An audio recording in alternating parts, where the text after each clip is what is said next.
First, though, a Derbyshire hunt says it's still going strong, 6 years on from the ban on hunting animals with dogs. The Meynell and South Staffordshire hunt traditionally meet on Boxing Day and on New Year's Day. Well, 5 years ago saw the biggest turnout for Boxing Day meets on record. BBC Radio Derby's Victoria Holland went to find out why people still go hunting.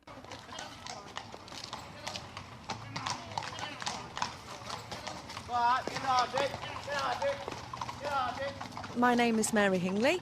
I'm one of the joint masters of the Meynell and South Staffordshire Hunt. I think it's very popular. We are lucky in the respect that we've got a really good young age group that follow us, and good support, really good support. So, which is heartening going into modern day life, I think. So. We're very pleased, very pleased. It's been with us for many hundreds of years, and I think it will continue to do so. It's proved that it can withstand the test of time through the ban, and it's still as strong as ever and still well supported, so yes. How does the ban affect you? Nothing really. It doesn't bother us at all. We abide by the rules and hunt within the law, and it's absolutely fine. The hounds are going as well as they've always gone, and hunt staff are happy, and yes, we're all fine. And what's the support been like since the ban? As good, if not more. I think we're getting a good younger element that are coming out. My name's Jamie Nicklin. I go hunting because I'm employed to do it. It's my job, and I've had a thoroughly good day. My name's Susie Cave. I ride a lot of young horses and I do a lot of competing. It's brilliant for the horses, really gets them going, gets them a lot braver, perfect for competitions, so it does them the world of good. My name is Bella and I go hunting because my dad likes it, and so I kind of like it too, and my pony likes it. What would you say if someone said it's cruel? I don't particularly want to comment on that side of it, as we are in a situation now between the hunt and hunting within the law. Many people have many opinions, and I don't really want to go down that avenue. Do you still have problems with any hunt saboteurs coming along?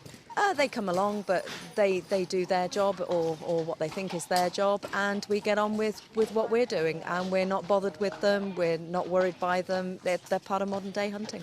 They just follow us. Not try and obstruct you, no. Get in the way of the horses? No, they just follow us, that's all. And we're aware of their presence and make sure that nobody's injured, and we get on with our day and they get on with theirs.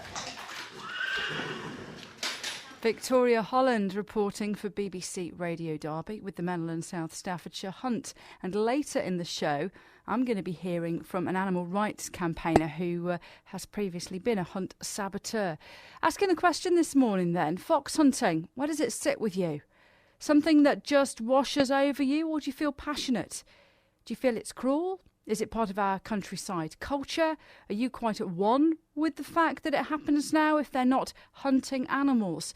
01332 616161. Now, a little earlier on in the programme, we were hearing from members of the Meynell and South Staffordshire Hunt. They say the interest in the sport is as big as ever and they stay within the law. This is one of the masters we were speaking to or hearing from earlier, Ms Hingley. What would you say if someone said it's cruel? I don't particularly want to comment on that side of it, as we are in a situation now between the hunt and hunting within the law. Many people have many opinions, and I don't really want to go down that avenue. Well, joining me in the studio is Roger Swain. He's from Derby. He's an animal rights campaigner and also a hunt saboteur. So, Roger, thank you for being with us this morning. How do you feel about hunting? I mean, we're talking, I couldn't believe it this morning, actually 6 years on from the ban on hunting with dogs. Well, quite clearly I'm sort of opposed to it. There are sort of humane hunts around, like there's the Four Counties Bloodhound Pack in Ashbourne that hunt a person, and the person just runs along, and the bloodhounds actually chase the person and then gets licked to death at the end of it, which is all good fun. But unfortunately there are still fox hunts, so despite the ban will actually go out and just continue as before the ban. And so why or how do you sabotage? It has got easier since before the ban. Just after the ban, all we had to do was turn up with a video camera, and most of the hunts would go, wow, we're going home and we'll come back another day. But because there hasn't been that many prosecutions, it hasn't really particularly been enforced at all. They have become less cautious as time has gone on, and now we are sort of using the tactics that we used pre-ban. From the piece we heard earlier when I was listening to it, yes, the saboteurs turn up, but saboteur seems a bit of an over-description for what you're doing. They're saying it's having no effect. It's just like other people who turn up to witness the hunt. You know, you sort of tolerate each other, but there's no direct action. There's no threat there either to anyone's safety or indeed to stopping the hunt as it is now without a fox at the end of it happening.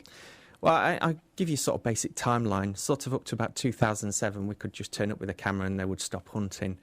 Between 2007 and... Why would they do that when it wasn't illegal up to 2007? Good question. I don't know if I should really comment on that on air. After 2007 to maybe 2009, we used to use tactics called rating, which is when the hounds are in cry, they can cross roads and stuff like that. They're really excited, they're chasing something. And we'd use voice calls. And you brought one of those in with you. Can you just give us a little bit? Rating is sort of saying things like, leave it, and telling the hounds off, and that stops them chasing. But since about 2010, we've upped the game, and we've basically gone back to the old sabotage techniques before the ban. Right. We've got here, I've got a citronella spray. Now, anyone who has horses will know that citronella is very good. Keep the flies off. Yeah. It's very good in Scotland to keep the midges away. But it's also very good for blocking the scent of whatever they're chasing. I've also got a hunting horn. Don't ask me to play that because I'm rubbish. Okay. And the other thing, which is a bit high-tech, we've had this since the 80s, and this is called a gizmo. And this plays the sound of the hounds in cry. The hounds are in cry when they're actually chasing something. When they hear this, they go, oh, someone's having a lot of fun over there. We'll run towards there, and we pull the hounds out the woods where they're going to be doing the harm and just pull them out into the open field. So I'll just give you an example. So it sounds a little bit like something's kicking off in a school playground, actually. Yeah, it's very strange. So that will divert the dogs. Are you using these tactics on meets, on hunts that drag techniques are being used? No. In my experience, after the hunt ban, a few hunts have tried drag hunting, and they have to drag within about an hour. It depends on weather conditions, because if it's really hot, the scent dries up and dissipates. Yeah, but it only lasts about an hour. But a lot of the hunts are saying, "Oh, we laid it last night, or we laid it in the morning," and that it's like there's no scent there now if you did that. So so if they're actually chasing something, especially if they're going across roads, there's just no defence. They're actually chasing a real live quarry. We're hearing from the guys, particularly at the legal hunt that we went to see, and they were saying, support's never been stronger, interest is great, youngsters are coming through. It's not the same with the hunt saboteurs, is it? You're struggling? Not really. It's after the hunt ban, yes, admittedly, I lost a lot of sport because everyone thought, well, it's finished now, no one's going to do it anymore. But it's just like mobile phones in cars. People still flout the law. So actually, over the last couple of years, there was a conviction against the Fernie earlier last year. Earlier this year, just. And the support has really picked up. Is this, as so many things come down to in this country, and we're obsessed with things on our telly with it, like Downton Abbey, does this come down to class? Is it that to stereotype the person who owns a horse, who can afford to keep a horse, is posher, richer, and therefore out with the hunt, and this is about the working class guy having a bit of a dig back about their cultural choices to spend their time? No, that does come into it, especially how long it took to enforce a ban, because cockfighting was banned in the 19th century, and that was definitely working class. and it's taken so long for a ban to go through. You wonder, well, yes, it's because there's big, powerful people who can lobby for fox hunting. But a lot of the monitors that go out are actually middle class. They have sort of nice houses in the countryside and that sort of thing, and they have good access to the countryside. I suppose the nub of this comes down to the foxes themselves. They're still dying. They're still being shot by farmers. Isn't that just make a blank of the issue?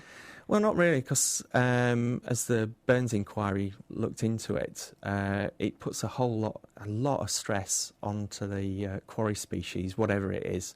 There's long chases involved. I've seen a fox being chased for well over a mile, at full pelt, and they've found that they've had organ failure and stuff because they've been pushed so far.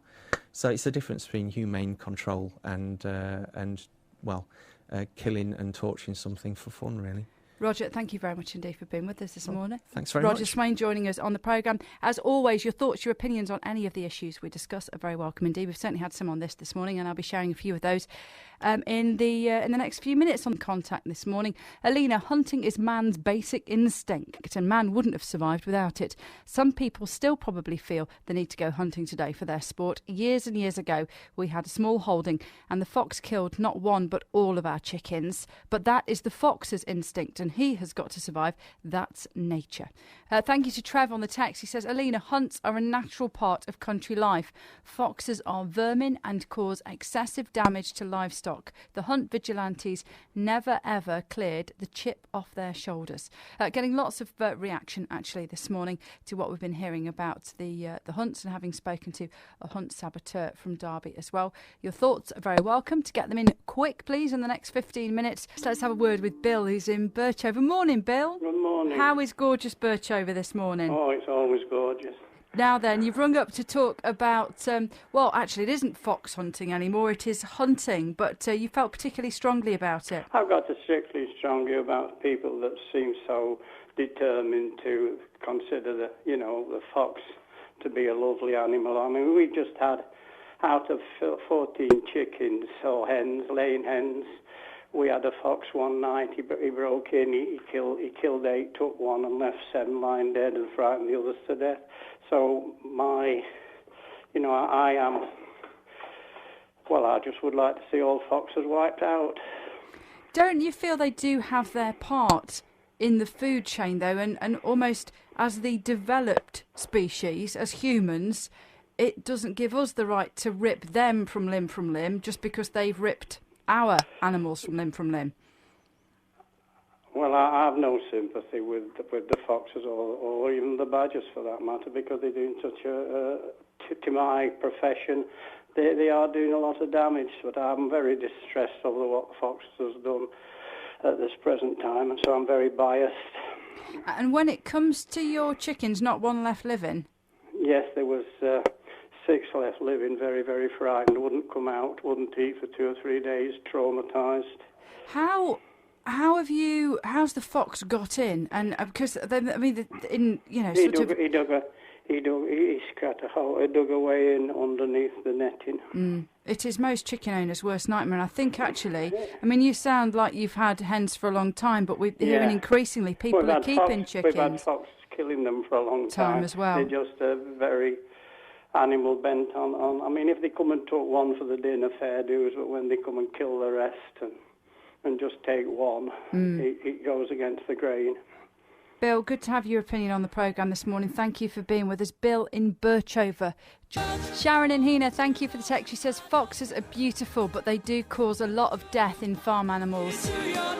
Only agree to kill by gun, not being ripped apart by dogs. Months ago, a farmer was right to shoot dogs that were killing his sheep. It didn't rip them apart. Sharon, thank you for your thoughts on the text this morning.